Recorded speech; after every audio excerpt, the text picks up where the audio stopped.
Okay, Assalamualaikum dan selamat sejahtera semua. Alright, yang ini komputer yang semalam yang kita dah cuci, kita dah servis. Alright, sekarang dia boleh hidup lah. Maksudnya dia running dengan dia running okey. Saya lupa pula saya ada satu lagi monitor. Tapi sebab saya tak pakai monitor ni sebab dia dah cataract, nampak. Semuanya colour putih je. Right? Jadi kita boleh test. Kita tengok dulu. Okey, maknanya dia running dengan cantik sekali. Okey. Cun. Alright, semalam ada kawan sahabat message tanya macam mana nak tahu tanda-tanda kerosakan part-part yang ada. Alright, ini maknanya saya boleh buat ni lah, konten barulah. Okey, cara kita nak tahu part kita rosak, saya akan tunjukkan macam mana nak tahu part RAM modul kita tu, random access memory, CPU rosak macam mana tanda dia, RAM rosak macam mana nak tahu tanda dia, hard disk, PSU, GPU. Yang paling penting itulah. Okey, sekarang ni saya nak tunjukkan. Nak tahu cara tanda-tanda RAM kita rosak ni, senang je. Ini RAM. Sekarang saya dah cabut RAM ni. Alright. Saya dah cabut dua keping ni. Ni satu saya guna, saya tambah. Okey. Yang ni kalau kita tak tahu tanda RAM tu rosak, dia akan bunyi beep. Contohnya sekarang ni RAM ni okey, dia tak rosak pun sebab, tapi sekarang nak tunjukkan macam mana nak tahu tanda-tanda dia rosak, dia akan bunyi blinking tau. Dia akan berbunyi dan blinking. Kalau dia blinking lah, contohnya macam ni, saya on.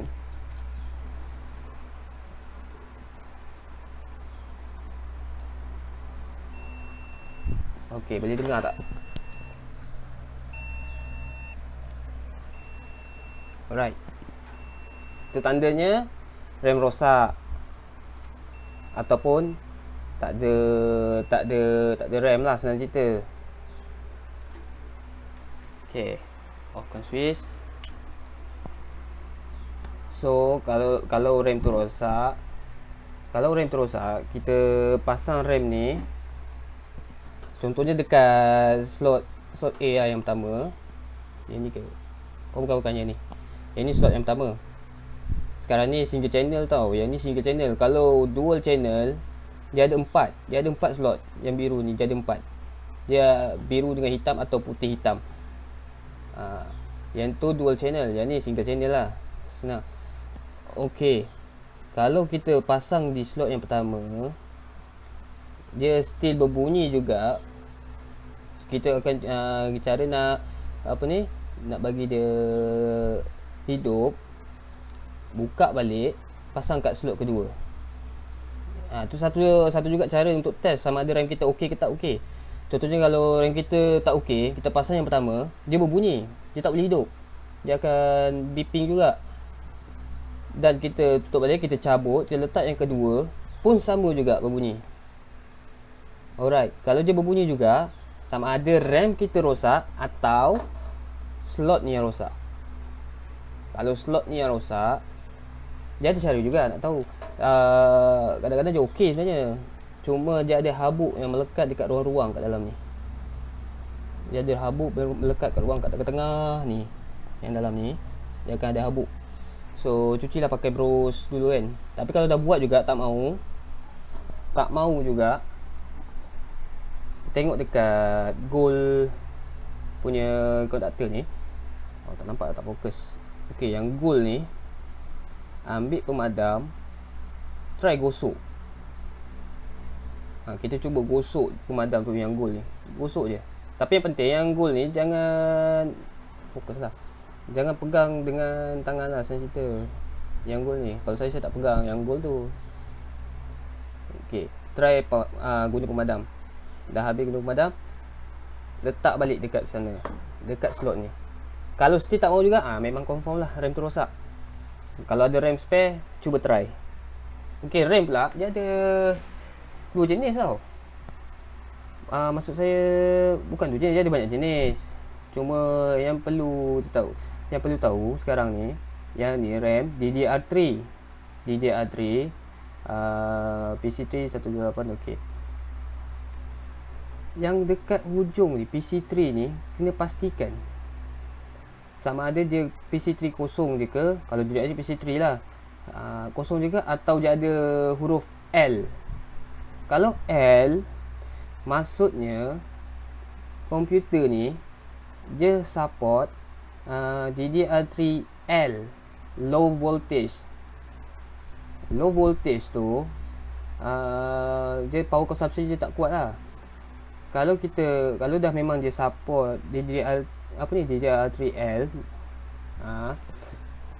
dia tak boleh guna yang macam ni, yang tak ada L, yang bukan low consumption, dia standard use. Kalau kita guna, dia tak mau. Kebanyakan yang guna low voltage ni laptop dengan apa namanya tu, PC AIO, all in one. Kebanyakan lah. Ada yang guna, ada yang tak. Laptop macam ada yang guna, ada yang tak. Kalau DDRL ni, kalau dia memang spek komputer tu dia pakai memang guna DDRL, kita tak boleh guna yang tak ada tanda L tu. Tak boleh guna RAM yang tak ada tanda L, kena pakai. Tapi kalau yang memang macam ni, yang ni boleh yang ni memang tak ada L sebenarnya asalnya. Ni tapi dia support DDR3L juga. Maksudnya kita boleh pakai RAM yang biasa dengan RAM yang low voltage. Kita boleh campurkan. Tapi kalau yang spek komputer tu dia dah memang guna low voltage punya RAM, tapi kita nak pakai yang biasa punya, tak boleh. Cover tak hidup. Okey, bab tadi. Sekarang kena pandai pilih RAM lah senang cerita. Okey. Kena pandai pilih RAM. Tu satu. Satu lagi, pastikan motherboard ni dia gunakan RAM modul jenis DDR3 je ada, DDR2. DDR lah sebenarnya. Tapi DDR2, DDR3 dia dah tak keluarkan lagi. Rasanya dia dah stop manufacture kot. Sebab tu barang lama. Tapi saya bagi tahu jugalah dia ada DDR, DDR2, DDR3, sekarang DDR4. Dia akan 5, 6, 7, 8 itulah, adalah juga. Tapi yang paling latest yang saya pakai pun DDR4 je. Okey. Sekarang kita dah tahu ini slot RAM. Okey, yang ni slot PCIe. Ni. Dia longkang dia lain tau. Oh, lupa, RAM ni nak tahu beza dia. Dia kalau beza DDR3 dengan DDR4, dia punya lekuk ni lah. Lekuk ni. DDR4 dia ke belakang sikit. Okey. Sekarang ni nak tahu GPU pula. Ini slot PCIe. Ini slot PCIe. Okey. PCIe ni selalunya letak GPU lah. GPU tu graphic process unit lah. Graphic card lah senang cerita. Yang ni untuk graphic card. Yang ni PCI. PCI ini slot PCIe Express. PCI Express dengan PCI. Yang ni untuk graphic card selalunya. Yang ni macam untuk guna external apa namanya tu, sound card. External ke internal lah, tak ingat lah. Macam sound card. Selalunya orang taruh sound card dengan apa nama, network card kat sini. Alright, ini slot AGP. AGP ni pun tak lah, saya pun tak tahu, saya tak pernah pakai dah. Dah lama ni, selalu barang lama je pakai. Okey, tak apa, abaikan dulu. Alright, kalau graphic card pun sama juga. Punca dia sebab tak pakai kan, saya tak nak tunjuk. Kalau nak tahu graphic card tu rosak ke tak kan, bila kita on, gambar tak keluar tau. Gambar je tak keluar. Kita cabut graphic card ni, kita pasang dekat, kalau ada internalnya graphic, Kita try dekat internalnya. Kalau dia boleh hidup ada gambar, maksudnya graphic card rosak. Ni jarang rosak. Slot ni jarang rosak. Memang susah nak rosak slot ni. Okey. Tu satu lagi. Yang ni kalau CPU ni, CPU nak tahu tanda dia rosak. Dia macam mana nak cakap kipas ni anda boleh dengar tau. Dia punya pusing je tu terlampau laju. Macam terlampau panas tau. Terlampau panas kipas ni. Cooler dia. Dan ada lagi satu nak tahu tanda dia.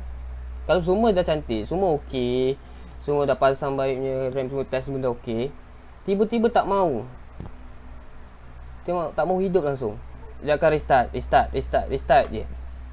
Cuba kita try buka, kita tengok sama ada dia tak letak thermal paste, atau CPU tu kalau ada spare, cuba gantikan spare dengan yang spare. Kalau boleh hidup, thermal paste tu, contohnya kalau thermal paste dah lama, dah keras, maksudnya thermal paste lah masalah dia. Kalau dah letak thermal paste yang baru tapi still sama juga, gantikan CPU yang lain, boleh hidup, maksudnya CPU tu dah rosak lah. Yang motherboard ni kalau selalunya dia rosak, kena sambal peti, itu je. Ataupun ada besi-besi, mana time, contohnya ada skru kan, tertas sini ke mana-mana lah dekat board ni, dekat board yang ada ni, dia terbakar ke. Itulah masalah dia motherboard. Sekarang motherboard ni susah nak tahu masalah dia, sebab kita kena test semua part one by one lah, baru kita boleh tahu motherboard ada masalah. Kalau hard disk, okey, kalau hard disk saya akan tunjukkan macam mana nak tahu. Sekejap ya. Okey, sekarang ni running okey. Sebab tadi kan dah cabut RAM. Dia nak tahu kan, kalau nak ajar lah macam mana nak tahu kita apa ni, kalau RAM tu rosak macam mana. Sekarang saya cuba try on balik. Okey, hidup. Okey, nak tahu hard disk ni rosak, katakanlah boleh masuk window. Macam ni je okey, hard disk ni okey. Dia tak lama kan loading dia. Dia nak masuk startup window tu tak lama. Tapi kalau hard disk sudah nak rosak, tanda dia sekarang je okey. Saya nak tunjukkan macam mana. Dia akan keluar pop up tau kat sini. Kalau dia boleh masuk window lah, dia akan keluar pop up yang hard disk tu ada masalah. Dia akan keluar pop up dekat area sini, ataupun kat tengah ke, tak kisahlah kat mana. Dia akan bagi tahu yang hard disk tu ada masalah, suruh backup semua data. Selalunya kalau hard disk dah keluar macam tu, ada masalah, dia ada back sector, atau memang dah sampai masa dia. Dia bila kita on lagi, dia tak boleh masuk Windows 1. Dia tak boleh nak read hard disk tu. Kadang-kadang boleh, kadang-kadang tak. Kadang-kadang boleh, kadang-kadang tak. Dia kalau tak boleh, contoh macam ni tau. Saya cabut dia punya ni lah, kabel SATA dia. Saya cabut, saya on balik.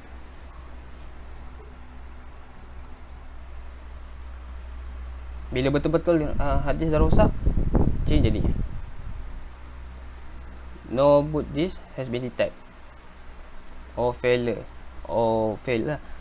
Ataupun dia akan keluar apa ni, missing NTLDR missing or corrupt. Itu maksudnya kalau yang tu rasanya kita boleh format. Kita cuba format.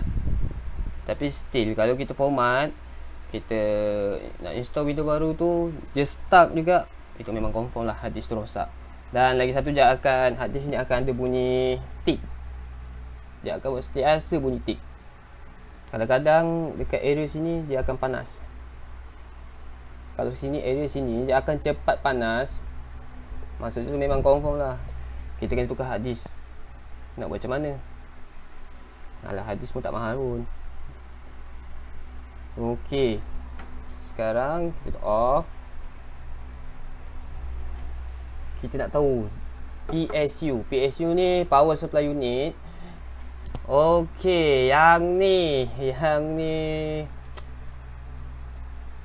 macam mana saya nak cakap dia, simptom dia lebih kurang sama je sebenarnya. Simptom dia dia akan restart. Satu, bila kita tengah lupa yang hard disk ni kadang-kadang dia akan keluar blue screen tau. Kalau boleh hidup kita try buat kerja semua, dia akan keluar blue screen. Okey. Blue screen of death lah saya cerita, BSOD. Okey, yang PSU ni dia simptom dia tak sama macam RAM tau. Dia cuma dia hidup, dia restart. Hidup, restart. Macam tu je. Sebab dia tak sampai, power dia tak sampai. Kalau nak tahu power tak sampai, kita try cabut satu wayar power ni. Kita tinggalkan wayar hard disk je. Ataupun hard disk ni kita cabut, kita tak payah pasang semua. Kita try on. Kalau dia boleh hidup lama, lepas tu je off. Memang confirm yang ni rosak, PSU dia rosak. Alright. PSU pula kena tahu juga pin dia berapa. Tapi sekarang pin memang 24 pin dengan tambahan 4 pin yang ni. Okey. Right, rasanya itu sajalah tutorial saya hari ini. Untuk selebihnya saya akan buat tutorial yang lain. Okey, jangan lupa like page PPS Pok Kelang dan jangan lupa subscribe channel saya ya. Sebab saya bukan YouTuber, tapi saya buat ni untuk pengatur untuk kita tahulah. Tak adalah kita sengaja kalau kita pergi, kalau rosak tak adalah kita hantar ke kedai. Kita cuba dulu. Kalau tak mau baru boleh hantar ke kedai lah. Jadi kira menjimatkan kos kita, menjimatkan RM1 lah. Okey. Jangan lupa subscribe channel saya. Assalamualaikum.